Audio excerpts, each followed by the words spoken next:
જ છે ને રૂડાભાઈ. એને કહુંબા પાણી હાલે છે, પછી ઉતાવળ હેની છે.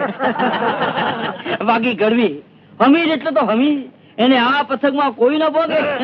ભાઈ વીરતાના વખાણ તો હંધાનાએ સાંભળ્યા હતા, પણ જીવ તો હાવત ઝાલનારો મરદના પેટનો આજ દી લગન ભાળ્યો નથી. તો ગઢવી જાજા કહુંબા પાણી કરતા નહીં અને આંખો કોડાની જેમ ઉઘાડી રાખજો, હમણાં બાળશો.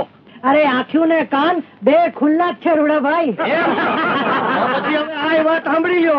એક વાર છે ને તો એક હાથી ગાંડો થયો કે અમીરસિંહ બાપુએ એની પૂંછડી જાલીને નહીં એની હૂંઢ જાલીને ફેંકી દીધો. તે પડ્યો જઈને ઠેઠ એના થાનાર સતરા વખતસિંહ બાપુની સરહદમાં. અને આ જોઈને મને તાન ચડી ગયું, એટલે મેં એક હાથીનો ટાંકીઓ જાલીને ફેંકી દીધો. પણ જોનારા બધા કહેતા હતા કે બાપુએ જે હાથી ફેંક્યો ને એ સાચો હતો અને મેં ફેંક્યો ને એ રમકડાનો હતો. અમીરસિંહ બાપુ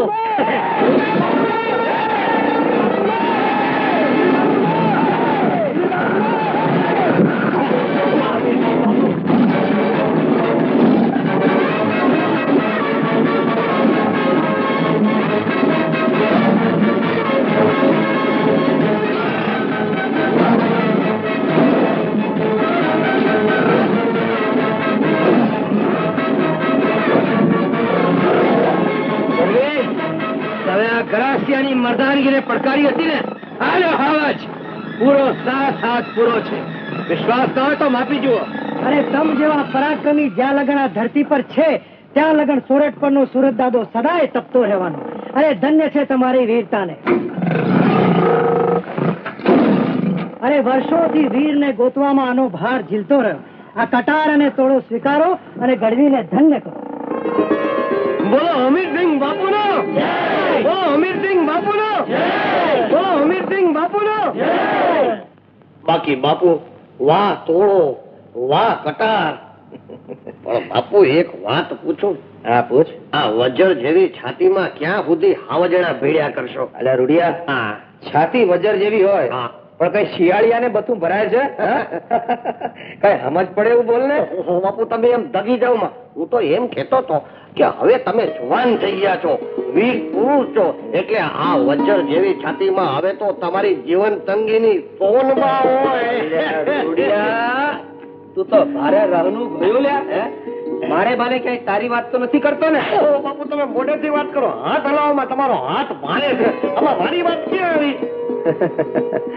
હું તો એમ કેતો હતો કે વખતંગ બાપુના એકના એક દીકરી સોનબા માટે નાનપણથી જ તમારા નામની ચૂંદડી ઓઢાડાઈ ગઈ છે. હવે તો માત્ર લગ્ન જ બાકી છે અને સોનભાઈ જુવાન થઈ ગયા છે. હો હે નેજવા કરીને તમારે જાનની વાટડીઓ જોતા હશે. એ હાચું.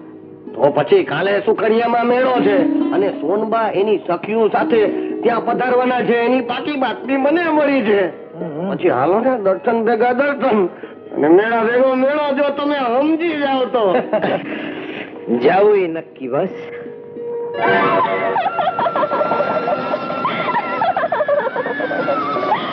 વાહ ભેસંગ વાહ.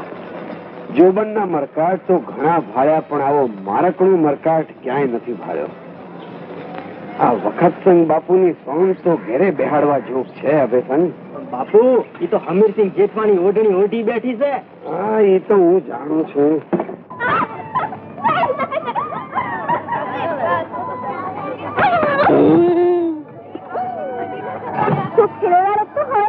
સાજન સાથે હોય તો સોનામાં સુગંધ ને સાજનની ભારી તાલાવેલી હોય તો ઝટ પરણી જાને. ઓહો, શરમના શેરડા ફૂટે છે ને, મન માલપુઆ જમે છે અને મોઢું કાચા કારેલા ખાતી હોય એવું કરે છે. હવે કેળો મેળને બુદ્ધિ.